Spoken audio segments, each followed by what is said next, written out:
Good evening. This is the 5FM Radio Main News. The headlines.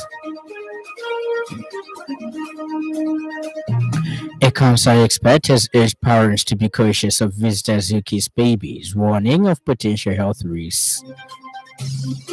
Chief Chisunka welcomes government's full payment to farmers through FRA. And Andy Burnham's bid to return as MP blocked by Labour's ruling body. This bulletin is live on our Facebook page, 5FM Radio Zambia, and our YouTube channel, 5FM Radio Zambia. With the details, my name is Lance Sannie Banda.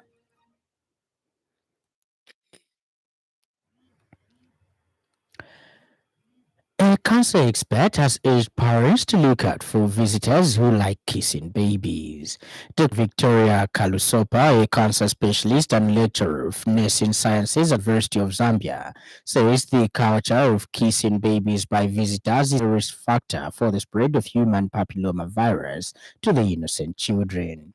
Speaking after making a presentation on health at Kwamena SDA yesterday, the medic said this caused that the sores that people develop on the lips after headaches are actually cancerous and can easily be transmitted through kissing. And Dr. Kalusopa said even though it is not scientifically proven, men should be encouraged to suck their women's breasts to reduce the chances of breast cancer, considering that it has been proven that those that have breastfed chances of the disease. She breast cancer compared to those that have not done so at all. Dr. Kalusopa also observed with worry that they were very aware about the prevalence of the cancer of the penis in men. She encouraged the faithfuls and the general citizen to undertake regular cancer screening to avoid complexities that come with treating advanced sicknesses. Yeah, I know breast sucking has been proven for those women who have breastfed before have a reduced risk of pelvic cancer because breastfeeding reduces the levels of estrogen in a woman's body. But for those who have not breastfed, you find that they develop a lot of cancers, and you find that most of the women who've never breastfed before have cancers. So I think I would say I've also heard, even if it's not proven, that also men can be encouraged to suck their spouses to reduce the risk of cancer. Chief Chisunka of Mansa District has welcomed government's move to fully pay all farmers in his chiefdom through the Food Reserve Agency FRA, describing it as a clear demonstration of government's commitment to the welfare of farmers despite challenges experienced during their payment process. Speaking when Luapula Province Permanent Secretary Prudence Chinamakangwa paid a courtesy call on him in Bahati last week, Chief Chisunka said the eventual payment brought relief to farming communities and reaffirmed the importance of involving traditional leaders early when challenges arise. Ms. Chinamakangwa explained that government made a deliberate decision to purchase all maize produced nationally, despite initially budgeting for only 50,000 metric tons after farmers delivered a bumper harvest of about 3.6 million metric tons.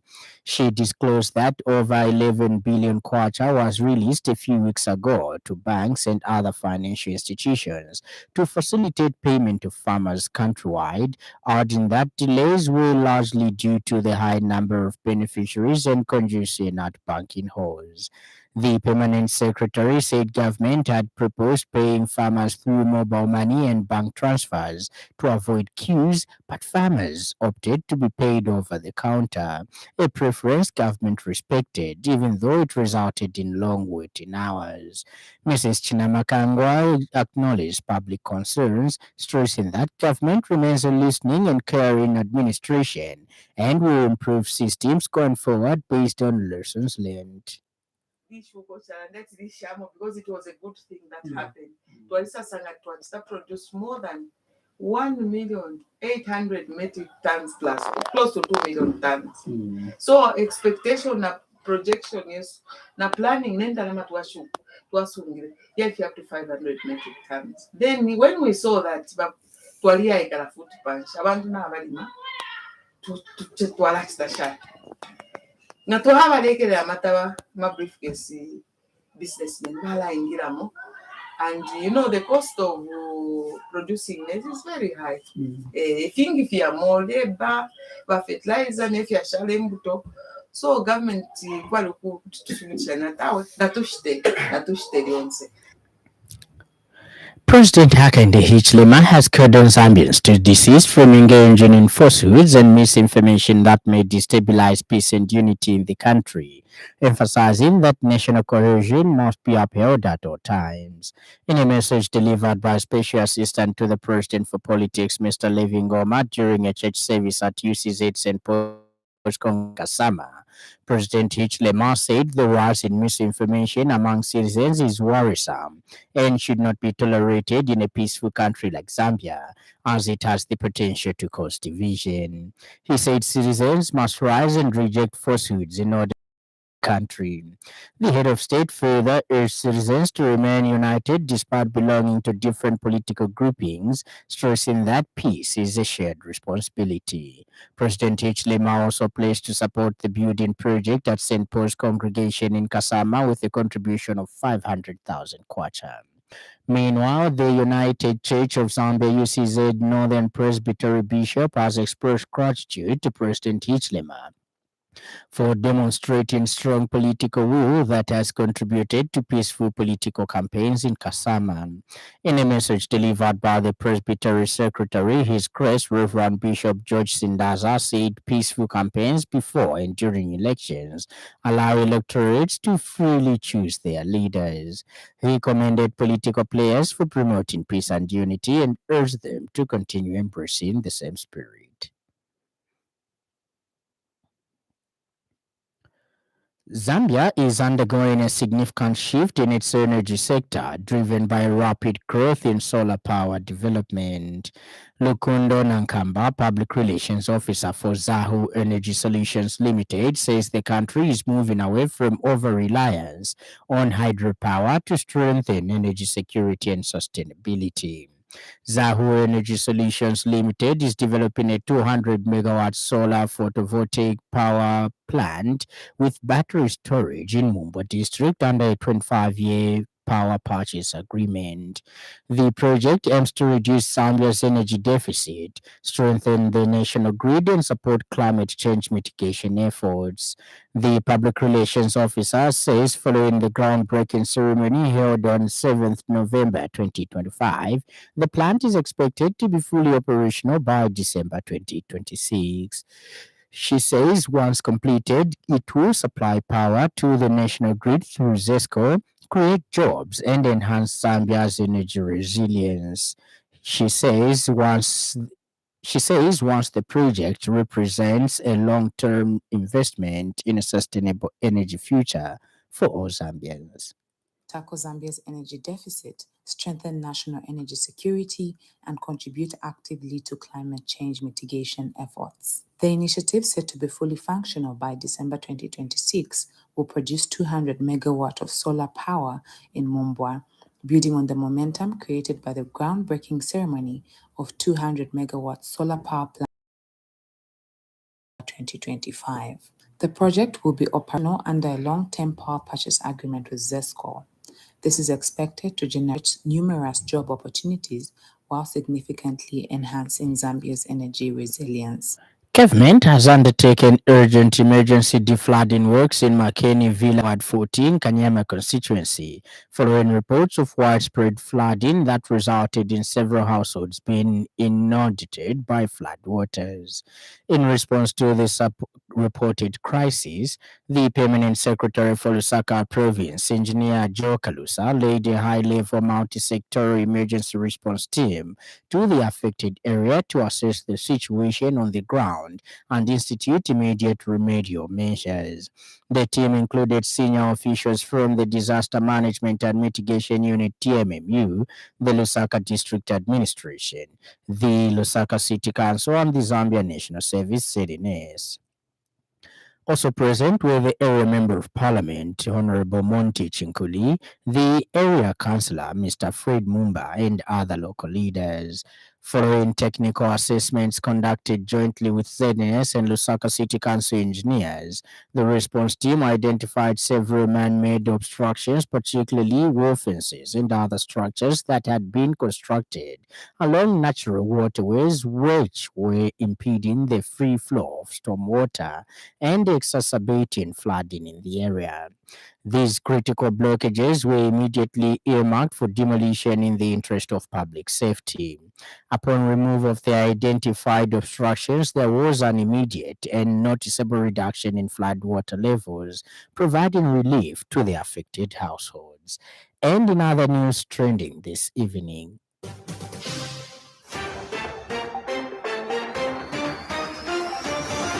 a remarkable display of gratitude. The opposition leadership movement party has donated over 200 bags of 25 kilograms mealie meal to supporters in Chawama constituency.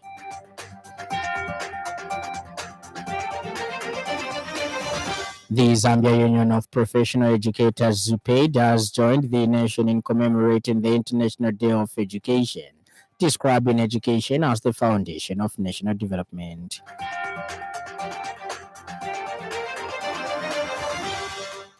And in news from across our borders, Andy Burnham has been blocked from standing as a candidate for an upcoming parliamentary by-election in Gorton and Denton by Labour's ruling body.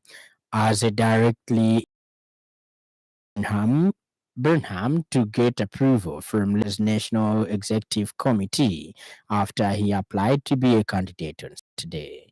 Labour sources have told the BBC loads of concerns were raised about the cost of an election to replace Burnham as Greater Manchester Mayor and the prospects of a divisive campaign.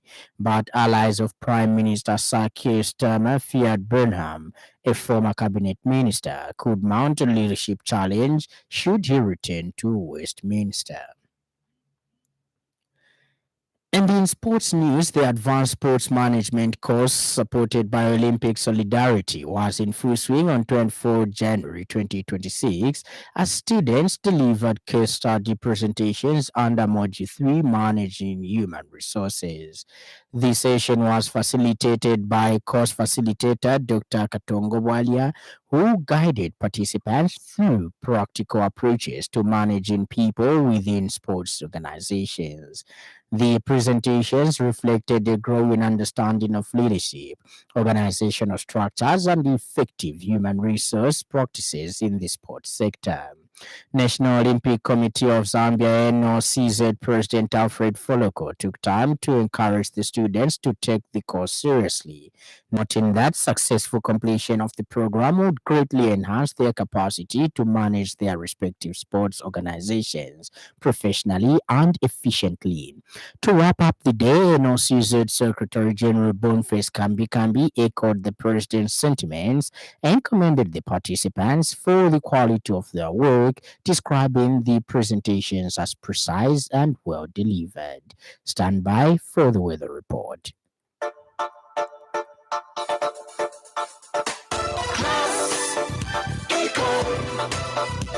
Class Econ Roofing Africa. Class Econ Roofing, plot 17100 off Katanga Road, 150 meters from Mumbwa Road, Chinika Industrial Area, Lusaka. Class Econ Roofing. Class plus economy. Class Econ Africa. Class Econ. Conditions are partly cloudy, becoming cloudy and warm with rain and occasional thunder and light winds. Ends the evening weather report, and also that item brings us to the end of the news. But before we go, a recap of the stories that made headlines.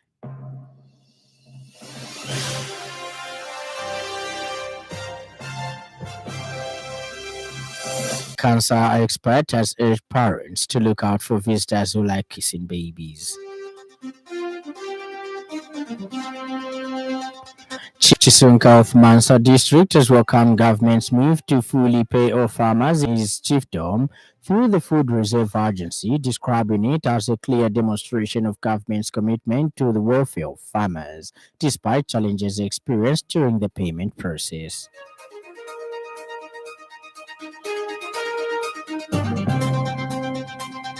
And finally, Andy Burnham has been blocked from standing as a candidate for an upcoming parliamentary by-election in Gorton and Denton by Labour's ruling body.